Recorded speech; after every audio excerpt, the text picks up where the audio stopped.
국민 여러분 안녕하십니까. 인도태평양 전략연구원 최수영입니다.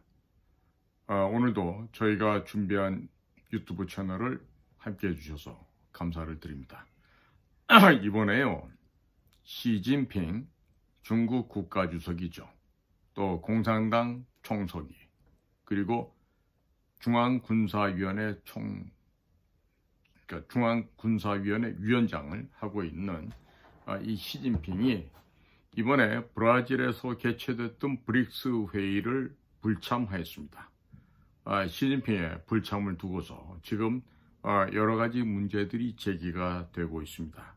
과연 중국 공산당의 궁극적인 군사 목표가 대만을 침략해서 복속시키는 것이 아니고 또 다른 광활한 대지가 있는 러시아의 시베리아 땅에 지금 눈독을 들이고 있는 것이 아닌가 하는 이러한 이야기들이 지금 솔솔 나오고 있습니다.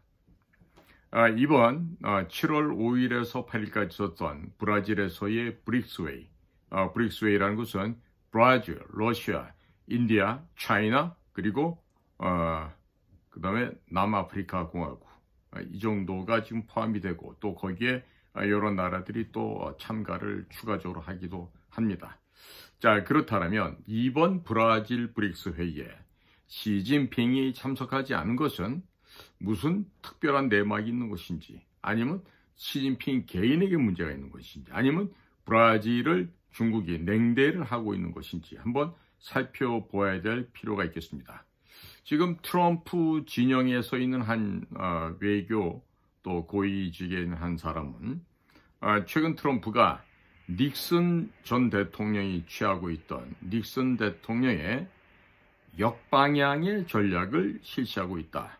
그래서 앞으로 푸틴과 연합을 하고, 그리고 중국 공산당 시진핑에 대항해서 중국 공산당을 조기에 절멸시키는 그런 입장을 취하고 있지 않나, 이렇게 얘기를 합니다.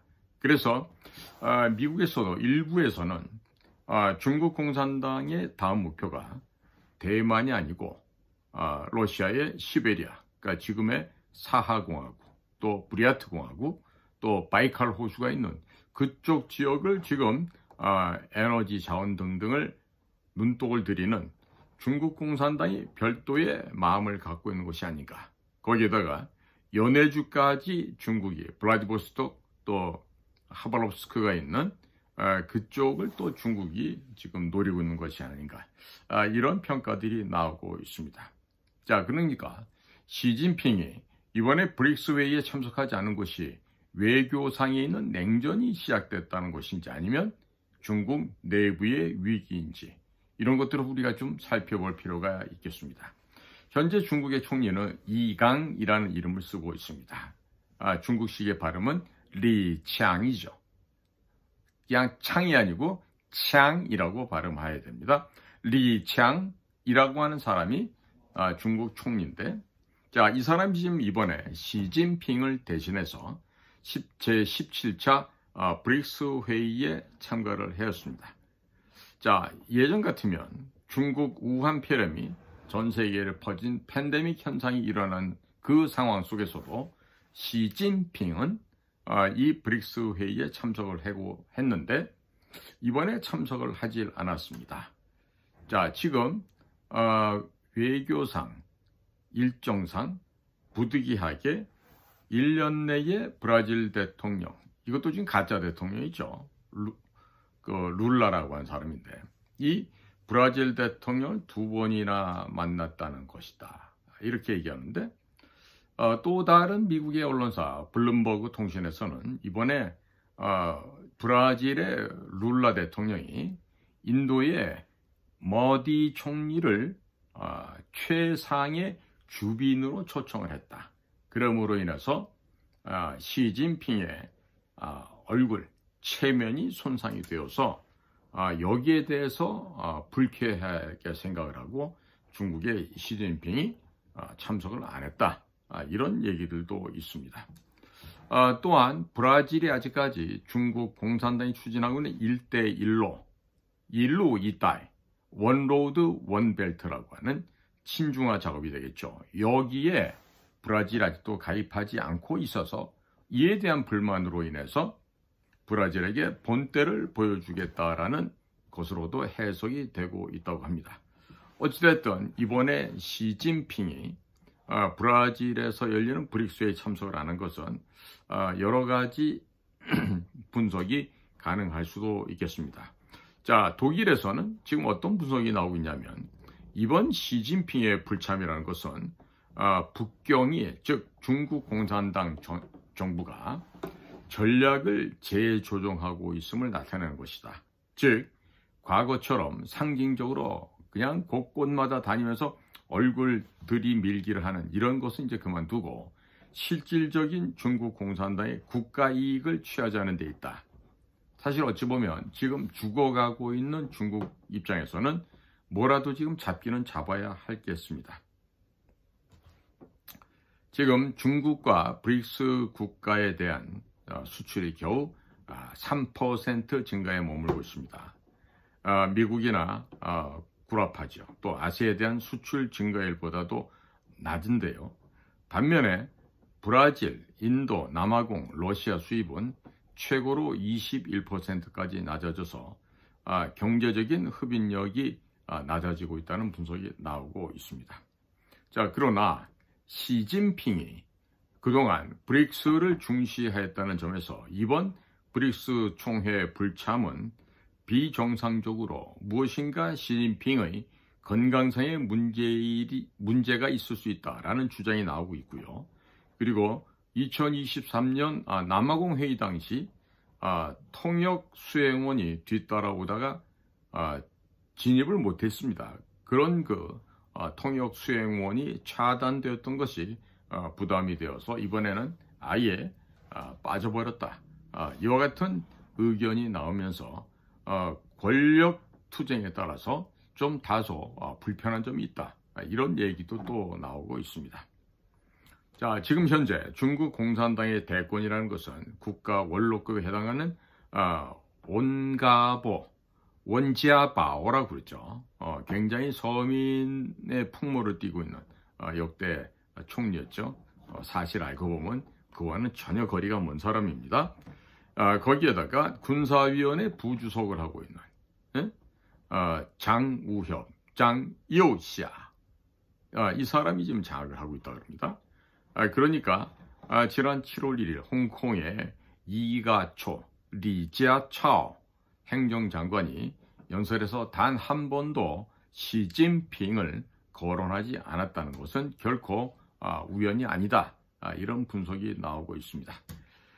미국의 군부에서 퇴역한 토마스 맥런이라는 전 국가안보 고문이 있는데 이분도 중국의 내부 권력 위기를 거론하고 있는데 이번 브릭스의 불참은 평범한 외교 사건으로 보이지만 내적으로는 정치적 소동이 있는 것이 아닌가, 이러한 분석이 되고 있습니다.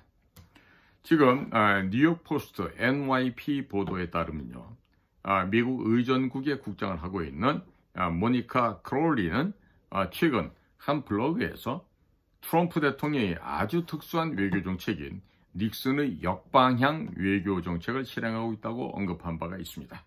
1972년 닉슨 전 대통령이 방중할 당시 중국과 연합하여 소련의 강력한 군사 위협에 대항을 했던 것처럼 현재 도널드 트럼프는 반대로 러시아와의 관계 개선을 통해서 푸틴과 연합해서 중국 공산당을 억제한다는 것입니다. 지난 수십 년간 민주당이든 공화당이든 간에 중국과 러시아가 같은 길을 걷는 것을 피하고자 하였습니다만은 최근 몇 년간 미국은 모스크바를 북경으로부터 밀어내서 전 세계 전략을 다시 뒤섞고 있습니다. 최근 미국의 외교 전략을 보시면 금방 알 수 있다는 것입니다.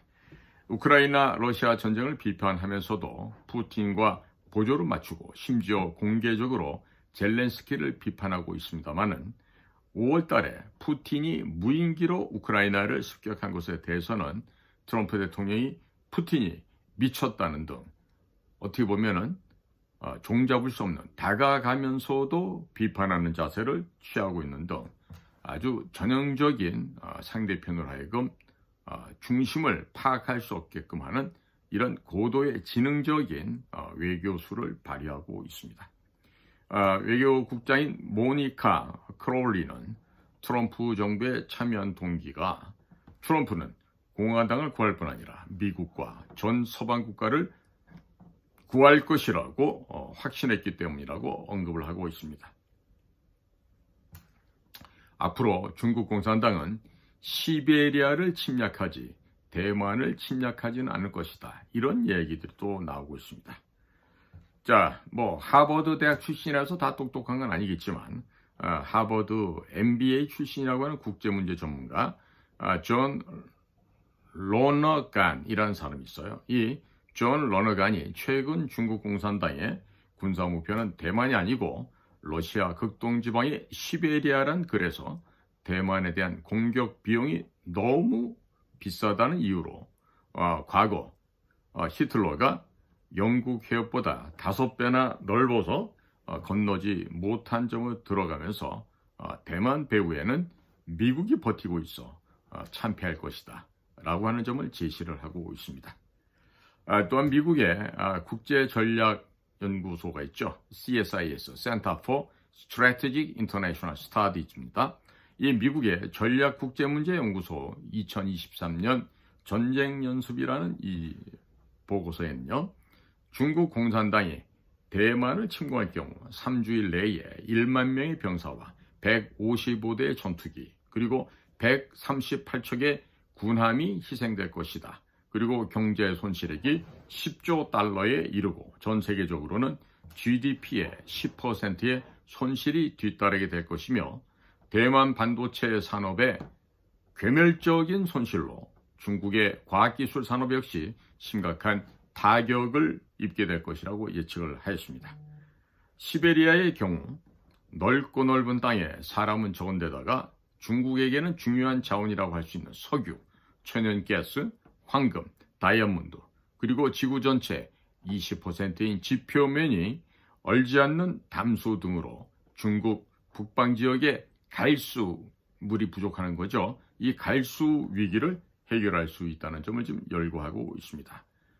다만 문제점은 우크라이나 전쟁으로 러시아 군사력이 상당히 소진이 되었고 시베리아를 방어할 병력이 허약한 처지에 있다는 점, 따라서 중국 공산군이 신속하게 러시아의 저항을 압도할 수 있다는 예측이 되고 있습니다.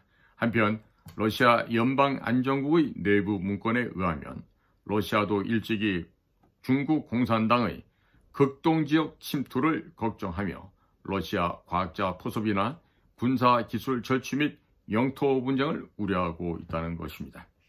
만약에 중국 공산당이 침공을 한다면 러시아가 우크라이나를 침공한 것처럼 특별 군사행동으로 재빨리 시베리아를 점령하면 서방 측에게 중요한 이익이 걸린 지역도 아니고 또 러시아가 현재 중국 공산당에 상당 부분 의존하고 있다는 점을 들어서 푸틴도 결국에는 참을 수밖에 없지 않을 것인가 이러한 전망이 나오고 있습니다.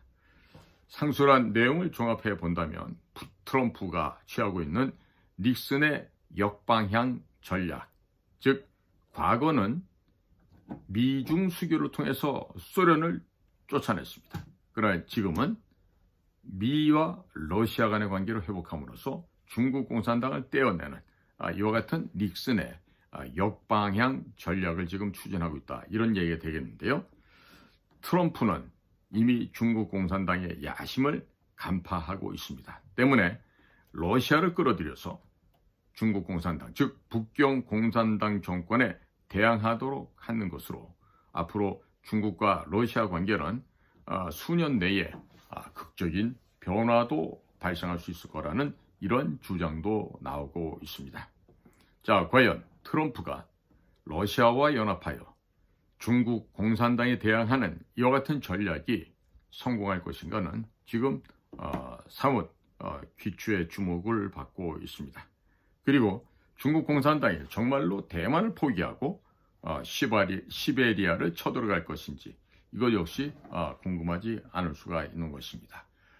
역발상이라고 하는 건 언제나 존경받아야 될 그런 생각일 수가 있겠죠. 그러나 우리는 지금 이 상황에서 과연 이 천재적인 두뇌를 갖고 있는 트럼프가 과연 중국 공산당을 어떻게 해체할 것인지 한번 관심을 갖고 지켜봐야 할 것 같습니다. 제가 보기에는 중국 공산당이 지금 이제 죽어가고 있는데 곧 있으면은 비참한 최후를 맞이하지 않을까 이런 생각을 해보게 됩니다.